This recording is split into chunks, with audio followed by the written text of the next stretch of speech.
What's going on, everybody? Want to know what it's like to be in sports broadcasting? Well, hang out with me on the Craig Show as I go one on one with David Boris. Who got you into the love of sports? Into the love of sports, that would be my dad. I can remember very distinctly. I think I was 3 or 4 years old at the time, and he was headed to the sporting goods store in our town, and he asked me and my brother what we wanted him to bring back for us. And I didn't know anything about sports at the time. I just knew that my dad loved them, and I loved anything my dad loved. And I can recall watching ball games with him. And so I heard my brother ask for a catcher's mitt, and I didn't know what that was, but I knew what a batter's helmet was. But I called it a batter's mitt. I told Dad to bring me back a batter's mitt, and he did. He brought me back a batter's helmet, and that was the my first exposure to baseball as a little tiny kid. Okay. What's your favorite sport to report on? As a They all have different aspects to them that are just so much fun. Football, because it's, and this may sound odd to some people, but it's a little bit slower paced. You have 3 to 7 seconds maybe of really intense action while the play's going on, and then you've got 30 seconds, sometimes a minute, up until the next play, so you've got a lot of filler time.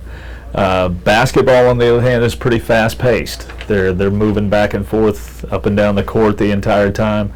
Haven't had the opportunity to do baseball yet, but that's something I really look forward to, something I really want to do. And I think you have even more filler time there than you do with football.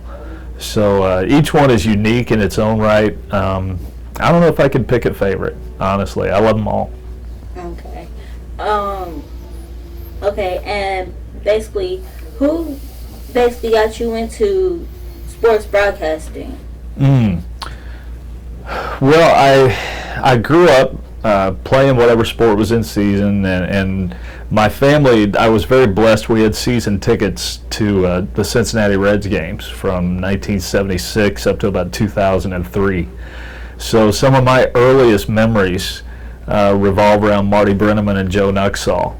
My folks would come to school and pick my brother and I up as soon as school let out, take us to the ball game that evening, and they would have our pajamas in the car so that we could sleep in the car on the way home, because we lived about an hour north of Cincinnati. So I can remember many a night driving home after a Big Red Machine victory and having Marty Brennaman and Joe Nuxall kind of coming through the car speakers, and that was what I fell asleep to many times. So those are some of my earliest memories, and I guess that would probably be it. Okay. And my last question, what is the most unusual play that you've ever seen as a sports broadcaster? Good question. I would have to say, to this point, probably last season, we were calling Thomas More basketball. The men's basketball team was playing Bethany College, and my partner and I, we watched Thomas More give up an 11-point lead with a minute to go.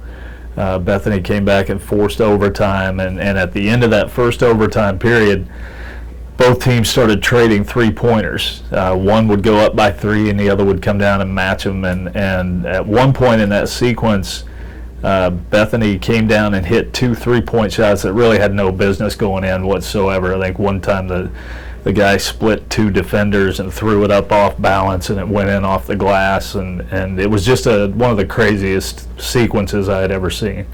So that would probably be it up to this point. Okay. Thank you so much, David, for joining me today. This is Valerie Craig, and good night.